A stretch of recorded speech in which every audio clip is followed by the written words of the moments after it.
Assalamualaikum warahmatullahi wabarakatuh. Kita bertemu di pertemuan kelima ya. Saat ini saya akan menjelaskan berkaitan dengan situasi kelompok sosial.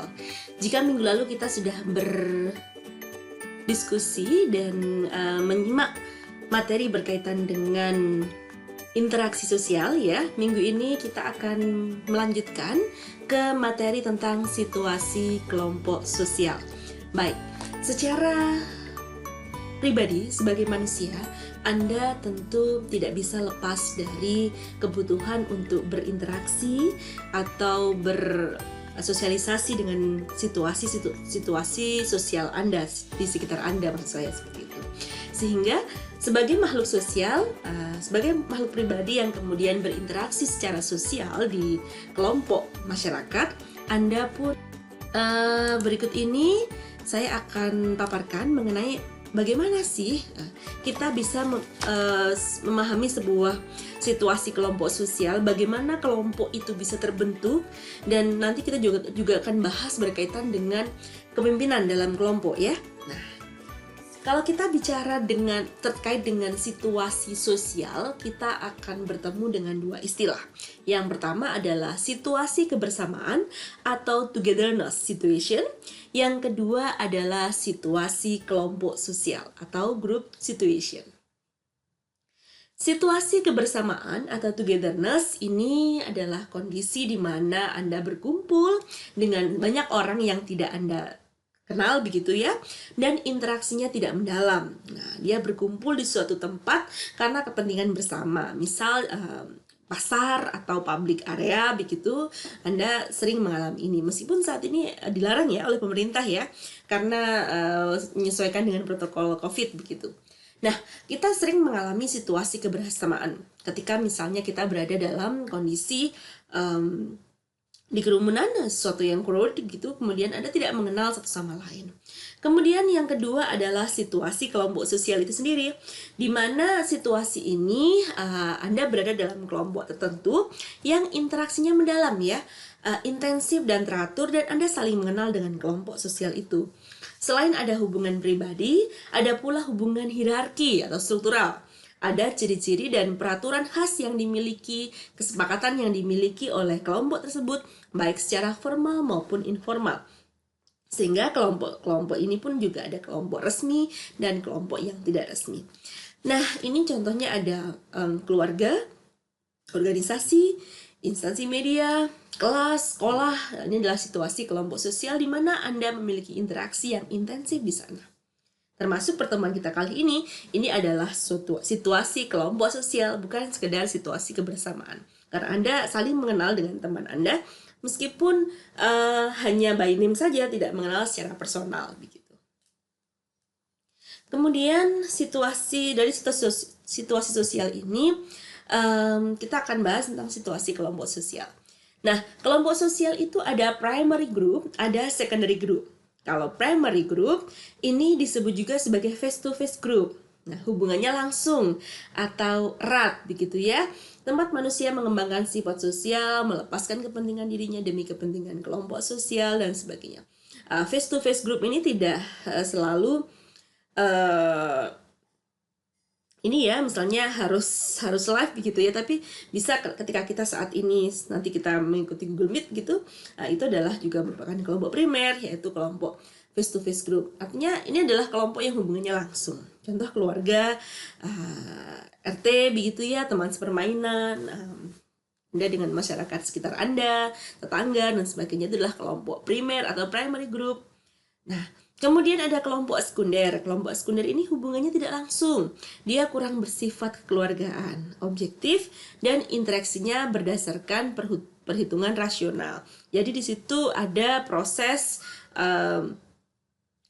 tukar menukar nilai yang lebih objektif dalam kelompok sekunder itu. Misalnya di organisasi media, di instansi pekerja, ketika Anda bekerja di sebuah perusahaan, itu adalah secondary group karena hubungannya tidak langsung begitu. Ini adalah pembedaan antara kelompok primer dan juga kelompok sekunder. Nah, ada juga kelompok formal dan kelompok informal. Kalau kelompok formal itu resmi, dia sekunder biasanya ya. Ada hierarki, ada peran, dan pembagian tugas yang jelas dan tegas yang tertulis dalam anggaran dasar anggaran rumah tangga. Kalau informal ini tidak resmi, dia primer ya, interaksinya cenderung dekat begitu ya, kemudian interaksinya juga mendalam, dia termasuk dalam kelompok primer yang informal. Justru yang formal itu masuk secondary group atau grup sekunder begitu. Kalau yang informal itu adalah grup-grup yang intens ya, yang intens, yang dekat gitu, yang hubungannya mendalam. Ada hierarki tertentu, ada pembagian peran, misalnya Anda dan orang tua Anda ini adalah kelompok informal, kelompok primer. Ada pembagian peran dan pembagian tugas ya, Anda sebagai anak, orang tua Anda sebagai ayah dan ibu, tapi tidak tegas ya, pembagian tugasnya tapi tidak tegas, dan maksudnya nggak harus ini adalah tugas ayah, ini tugas ibu begitu, nggak bisa melebur begitu, dan tidak tertulis dalam ADART gitu ya. Dalam keluarga kan nggak ada ADART kan, yang di kelompok formal yang ada ADART. Misalnya Anda dalam organisasi BEM atau Himakom yang Anda ikuti, itu kan ada ADART-nya begitu. Nah, apa konsekuensi dari kelompok tadi ya? Ada kelompok primer dan kelompok sekunder. Nah, dalam kelompok-kelompok itu biasanya akan muncul hubungan in-group dan out-group. In-group ini adalah individu sering melakukan identifikasi dengan kelompok. Ada perasaan ikatan dan perasaan dalam kelompok. Jadi ini keluarga saya, ini partai saya, ini organisasi saya, ini adalah perasaan in-group ya, perasaan Anda terlibat atau Anda merasa menjadi bagian dari kelompok tersebut begitu. Nah, kalau out-group ini individu merasa berdiri dalam kelompok tertentu sehingga ini berkaitan dengan perasaan dia terhadap orang di luar kelompok. Oh enggak, itu bukan anggota kita, dia bukan kelompok kita nih, dia orang asing misalnya begitu. Nah, jadi ada perasaan out group, jadi perasaan kita terhadap keberadaan orang lain yang bukan merupakan anggota kita. Nah, hubungan in group dan out group ini sebenarnya bukan menjadi sebuah masalah yang besar gitu ya. Tidak perlu dipermasalahkan. Ini adalah sesuatu yang wajar, yang terjadi, yang terdapat dalam diri manusia ketika dia berada dalam sebuah kelompok atau komunitas begitu. Nah, hubungan in group, out group ini bisa bersifat cooperation, jadi ada kerjasama. Jadi misalnya, jadi hubungan in group dan out group dalam kelompok ini bisa terjadi karena cooperation gitu ya. Ada kerjasama yang disebabkan karena faktor kesamaan yang memungkinkan kelompok satu bisa membantu kelompok yang lain. Jadi dengan adanya perasaan in group dan out group ini, Anda bisa menjalin kerjasama. Ketika Anda tahu, oh ini anggota kelompokku, itu bukan anggota kelompokku, Anda bisa bekerja sama antar kelompok itu. Nah, jadi sebenarnya kondisi in group dan out group ini bisa menimbulkan kerjasama, tapi juga bisa menimbulkan opposition. Ini yang menjadi masalah. Nah, bentuknya bisa konflik, bisa juga competition. Bedanya apa sebenarnya konflik dan kompetisi? Kalau konflik itu biasanya dia ada lawan di sana. Tapi kalau kompetisi lawannya tidak head to head begitu. Jadi gini, kalau misalnya konflik itu kita bisa misalnya seseorang laki-laki memperebutkan dua orang laki-laki memperebutkan seorang gadis, itu adalah konflik. Kalau misalnya competition, misalnya dua orang mahasiswa berkompetisi untuk segera mendapatkan gelar sarjana. Beda kan rasanya ya, satu ada edukasi konflik, satunya adalah kompetisi, sama-sama berbeda, satu tujuan, tapi kemudian dia saling berkompetisi atau saling tanpa ada lawan head to head begitu kalau yang competition begitu. Nah, ciri-ciri utama kelompok yaitu silakan dibaca, ada 4 itu.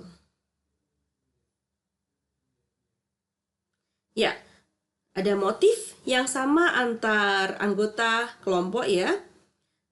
Kemudian ada reaksi-reaksi dan kecakapan yang berlainan antara anggota kelompok. Yang ketiga ada penegasan struktur kelompok. Yang keempat ada penegasan norma-norma kelompok. Apa itu norma-norma kelompok? Nanti akan saya jelaskan berikutnya ya.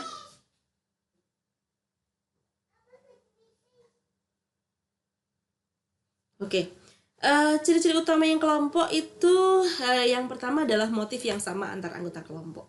Jadi satu kelompok itu mustahil terbentuk jika kemudian mereka tidak memiliki motif yang sama antar satu anggota dengan anggota yang lain. Jadi mereka memiliki motivasi yang sama, mereka memiliki apa ya, tujuan yang sama, cita-cita yang sama.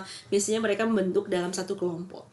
Kemudian dalam kelompok itu juga ada kecakapan yang berlainan antara anggota kelompok. Misalnya kalau semua orang kemampuannya sama, tentu tidak akan menjadi kelompok yang seimbang, tidak akan menjadi kelompok yang apa ya, yang ideal begitu ya. Justru dengan kecakapan yang berlainan, dengan karakter yang berbeda-beda dalam kelompok itu akan membuat kelompoknya semakin lengkap, semakin komplit gitu ya.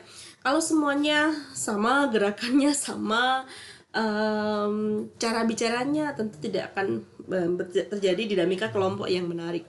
Kemudian penegasan struktur kelompok. Dalam kelompok itu juga ada strukturnya begitu ya. Siapa menjadi ketua, siapa yang menjadi anggota, siapa yang memimpin, dan siapa yang dipimpin. Kemudian yang keempat ada penegasan norma-norma kelompok. Dalam kelompok itu ada namanya folkways. Folkways ini adalah norma kelaziman istilahnya. Artinya Anda bertindak sesuai dengan pada umumnya manusia begitu. Jadi misalnya kayak manusia itu harusnya dia bersikap berjalan dengan kaki menapak tanah, ya jangan jalan dengan kayang begitu, nanti tidak sesuai dengan kelaziman atau folkways ya. Kalau misalnya Anda berjalan tidak sesuai dengan kelaziman, masyarakat atau kelompok Anda menilainya, apa yang terjadi dengan itu, maka Anda akan dianggap aneh atau tidak wajar begitu ya. Misalnya Anda pakai celananya jadikan sebagai baju, itu kan melanggar kelaziman ya, artinya melanggar norma-norma folkways. Kemudian ada mores. Mores ini berkaitan dengan kesusilaan gitu ya. Artinya berperilaku sesuai dengan etika dan kesusilaan begitu ya. Pakai baju gitu ya. Jangan tidak pakai baju. Kemudian ketika bersikap ya sesuai dengan nilai-nilai kesusilaan, sesuai di mana tempat Anda tinggal. Kemudian yang ketiga ada norma-norma hukum yang mengikat atau melekat dalam norma-norma kelompok itu. Misalnya hukum adat begitu ya, aturan-aturan yang harus disepakati sesuai dengan hukum adat. Kemudian ada mode ini ada fashion ya. Norma-norma kelompok itu juga mengatur mode atau cara berpakaian. Misalnya kelompok-kelompok dengan para sosialita, mereka memiliki mode atau fashion yang disepakati yang sesuai dengan norma dari kelompok-kelompok itu gitu. Kan tidak mungkin Anda menjadi kelompok sosialita kemudian Anda berdandan seperti gembel, kan tidak mungkin begitu. Ini berkaitan dengan norma-norma kelompok, tergantung dari kelompok mana yang sedang Anda ikuti atau Anda terlibat di dalamnya. Nah, kenapa sih terbentuk sebuah kelompok itu? Kenapa ada kelompok begitu ya? Yang pertama, dasar psikologisnya begini. Jadi, nggak ada sih manusia yang bisa hidup terpisah dari kelompoknya. Pada dasarnya tidak ada manusia yang bisa hidup sendiri, bukan? Nah, Anda kan pasti kalau ditanya enak hidup sendirian atau berdua gitu ya. Berdua lebih baik daripada bersendirian begitu. Atau artinya Anda tidak ingin terpisah dari kelompok Anda. Anda inginnya itu menjadi bagian, diakui, dihormati, dihargai, mendapatkan posisi sosial di lingkungan Anda begitu kan? Nah, ini adalah dasar psikologisnya. Karena pada dasarnya manusia tidak ingin hidup terpisah dari kelompoknya. Kemudian yang kedua adalah dasar pedagogis ya. Dasar pedagogis ini terbentuknya kelompok biasanya akan meningkatkan taraf perkembangan kepribadian seseorang. Sebagai contoh misalnya, Anda pernah merasa nggak ketika Anda dalam sebuah kelompok begitu, Anda merasa lebih semangat melakukan sesuatu. Misalnya nih, senam sendirian dengan senam bersama-sama teman itu lebih enak mana gitu. Kalau saya sih lebih senang kalau olahraga bersama-sama begitu ya, agar semangat. Ada yang aduh ini semangat, aku harus semangat dong gitu. Kalau sendirian kayaknya aduh malas banget gitu. Dalam beribadah juga gitu ya, kalau beribadah sendirian dengan beribadah dengan orang lain mungkin Anda merasa bahwa kalau ada temennya gitu semangat gitu, jemaah gitu semangat gitu, temennya sholat aku ikut sholat lah. Kalau sendirian kayaknya gitu. Jadi ada dasar pedagogis ya. Ini terbentuknya kelompok ini bisa meningkatkan taraf perkembangan kepribadian seseorang. Jadi seseorang yang awalnya malas jadi semangat ketika ada temennya. Seseorang yang awalnya lemah jadi kuat karena ada yang membersamai atau bersama-sama begitu ya. Karena emang jomblo itu nggak enak nah. Jadi ketika jomblo itu Anda harus kuat sendirian begitu ya. Sedangkan ketika bersama-sama Anda jadi ada teman untuk membantu Anda secara membantu perkembangan kepribadian Anda gitu. Mohon maaf ya, jomblo itu adalah pilihan sebenarnya. Saya selalu mengatakan orang-orang jomblo adalah orang-orang yang sangat kuat begitu ya. Nah, Ini dasar pedagogisnya ya, karena memang kelompok itu akan membuat seseorang kepribadiannya lebih berkembang gitu. Kemudian dasar didaktis ya. Kelompok adalah alat untuk menjadi perantara, menjadi penyampaian materi baru pada anggota, memudahkan penguasaan materi melalui diskusi dan tanya jawab. Anda kan senang ya kalau suruh kerja kelompok ya, kecuali orang-orang yang merasa bahwa tidak bisa bekerja sama dengan orang lain. Kenapa dosen sering memberikan tugas-tugas untuk kerja kelompok? Karena pembentukan kelompok ini ada dasar didaktis tadi tuh ya. Jadi dengan berkelompok sebenarnya memudahkan penguasaan materi melalui diskusi, tanya jawab begitu. Nah, kenapa Anda kuliah itu harus bersama-sama teman-teman, bukan sendiri? Kalau privat bisa-bisa aja sih hanya berdua gitu, tapi kan diskusi, tanya jawab itu nggak bisa terfasilitasi kalau nggak bersama-sama orang lain begitu. Nah, dengan diskusi itu akan membuat orang lebih mudah. Kadang-kadang bertanya pada dosen malu, tanya sama temennya lebih paham. Aku kalau dijelasin temanku lebih paham sih daripada dengerin Bu Winda begitu misalnya. Nah, ini adalah kenapa kemudian terbentuk kelompok-kelompok dalam kehidupan Anda begitu.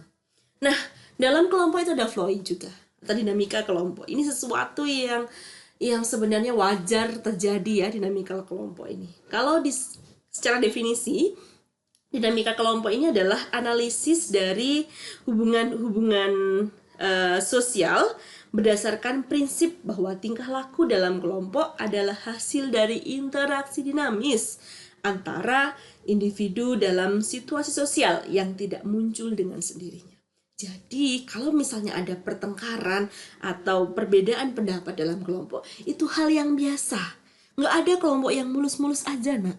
Jadi ketika ada pertentangan, ada gesek dikit begitu ya antara satu orang dengan satu orang lain dalam kelompok itu adalah hal biasa. Itu adalah dinamika kelompok. Karena tingkah laku dalam kelompok adalah hasil interaksi dinamis. Interaksi yang dinamis itu membuat bisa jadi antara satu orang dengan orang lain beda pendapat. Itu sesuatu yang biasa.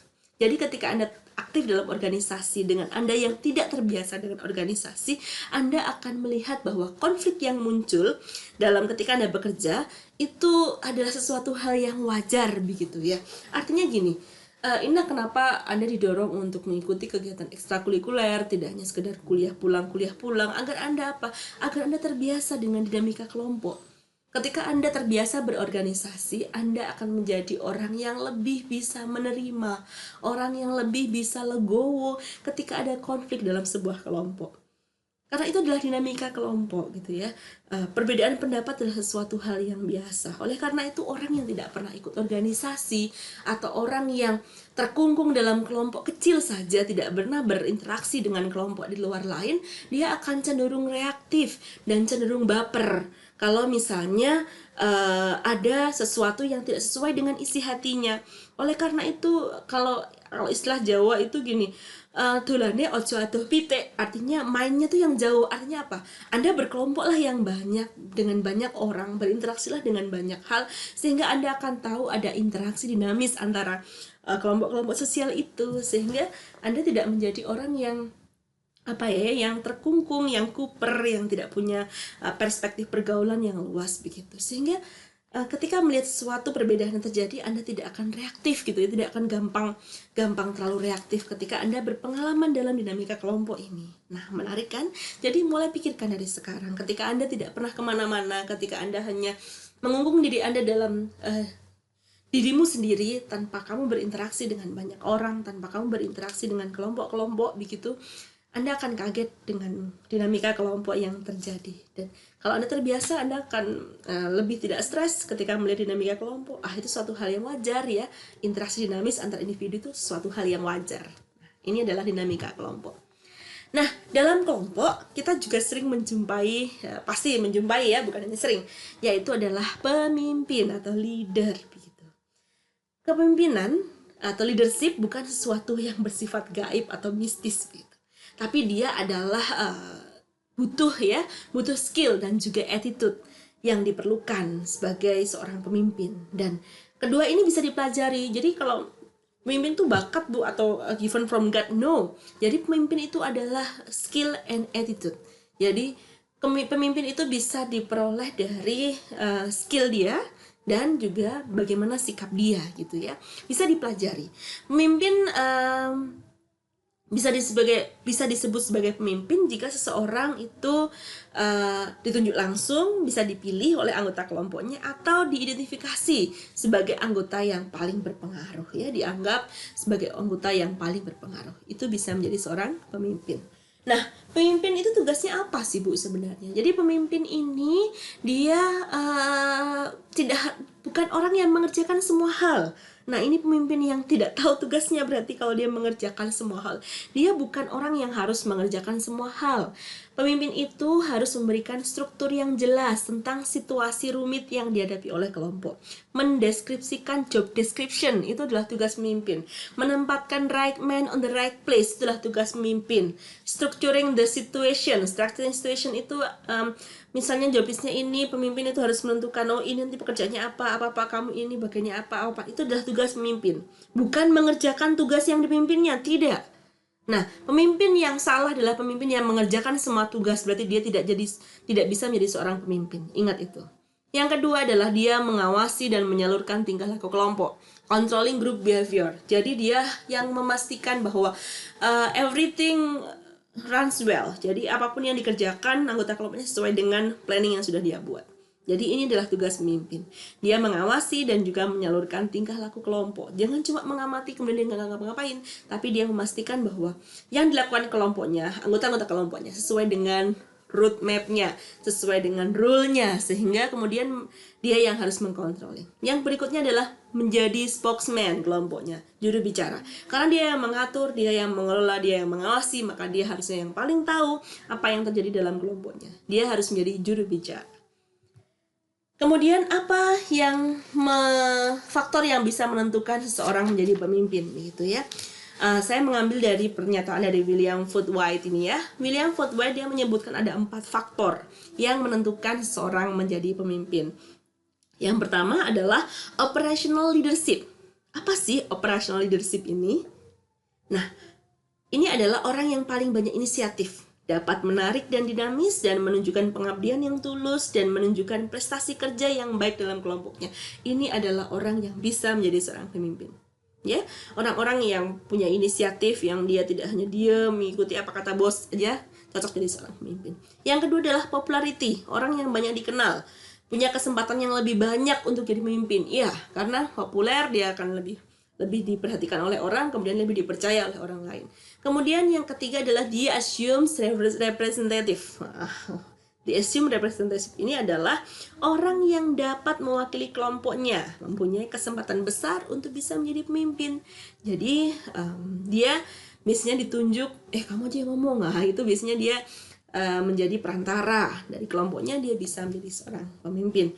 Yang keempat adalah the prominent talent, yaitu adalah orang yang memiliki bakat kecakapan, ya, yang menonjol dalam kelompoknya, ya, dia punya kesempatan untuk menjadi pemimpin. Misalnya dia pandai berbicara, dia pandai mempengaruhi khalayak, itu dia memiliki the prominent talent atau bakat yang menonjol dalam kelompoknya sehingga dia bisa menjadi seorang pemimpin. Kamunkah itu yang memiliki 1 dari 4 ini? Nah, kalau Anda punya 4-4-nya, selamat, Anda bisa menjadi seorang pemimpin dalam hal apapun. Nah, ini ada tipe-tipe pemimpin, ya. Ada tipe otoriter, demokratis, dan laissez-faire. Nah, tipe pemimpin yang otoriter Anda pasti tahu, ya. Otoriter itu berarti dia gaya memimpinnya semuanya berada di bawah kendali. Artinya apa? Dia mengaturnya sendiri tanpa melibatkan masukan dari orang lain, gitu ya. Dia tipe pemimpin yang nggak disukai nih, seperti ini. Nah, ini pembagian ini menurut eksperimen Lewin, Lippitt, dan juga White, ya. Ada 3 macam, otoriter, demokratis, dan juga laissez-faire. Kalau otoriter itu pemimpin menentukan segala kegiatan kelompoknya, gitu. Dia yang memastikan apakah yang akan dilakukan kelompok. Di sini dia tidak turut dia tidak melibatkan orang lain dalam keputusan-keputusannya. Jadi dia semua yang memegang instruksi dan tidak memberikan pemberitahuan, gitu ya. Pemimpin itu kan harus bisa mengatur betul, tapi bukan mengotorisasi, begitu. Artinya mengotoriter itu dia mengambil alih semuanya, dia nggak memberitahu tentang perencanaan, pokoknya maunya itu. Dia nyuruh-nyuruh aja tanpa dia tahu detailnya apa yang disuruh itu. Kalau dia menyuruh orang menginstruksikan sesuatu, harusnya dia tahu dong detail job list-nya apa saja. Kalau tidak, pokoknya ini kerjakan. Nah, ini namanya otoriter. Beda ya, otoriter dengan pemimpin yang benar. Nah, kemudian yang cara demokratis, pemimpin ini mengajak anggota kelompok serta melibatkan dalam langkah-langkah pekerjaan gitu ya. Jadi ada unsur musyawarah mufakat ya. Pemimpin memberi nasihat pada anggota kelompok dalam pengerjaannya, kemudian juga memberikan saran-saran mengenai berbagai macam kemungkinan ya yang bisa dikerjakan berkaitan dengan pekerjaannya itu. Ini pemimpin yang idaman ya, demokratis ini. Kemudian yang ketiga adalah pemimpin yang laissez-faire. Ini menyebalkan gitu ya. Apakah Anda pernah bertemu dengan orang macam seperti ini? Laissez-faire ini adalah pemimpin yang cenderung gimana ya? Dia hanya pasif ya. Jadi pemimpinnya pasif ya. Dia sebagai orang yang hanya menonton saja. Dia menyerahkan segala penentuan tujuan dan kegiatan kelompok itu pada anggotanya sendiri. Jadi bagaimana? Tapi dia tidak berusaha mengintervensi, tidak berusaha memberikan instruksi, pokoknya berjalan autopilot begitulah. Nah, itu laissez-faire. Nyebelin banget ini, ada yang pernah bertemu dengan pemimpin seperti ini, dia tidak berinisiatif apapun dalam kelompok itu. Bahkan kalau misalnya rapat begitu, dia hanya jadi moderator gitu, kan aneh gitu ya. Silakan pendapat ini, silakan, baik, kita akhiri sampai hari ini tanpa dia mengambil keputusan atau dia mengintervensi dengan inisiatif yang dia miliki. Ini adalah tipe pemimpin yang laissez-faire. Menyebalkan, mending nggak usah ada dia lah gitu ya, cari pemimpin yang lain gitu, jangan menjadi laissez-faire. Nah, itu tadi penjelasan saya berkaitan dengan situasi kelompok sosial. Jika ada pertanyaan, feel free, kita bisa diskusi lebih lanjut ya. Saya akhiri sekian penjelasan saya hari ini. Terima kasih Anda sudah menyimak. Kita ketemu lagi di pertemuan berikutnya. Assalamualaikum warahmatullahi wabarakatuh. Tetap semangat.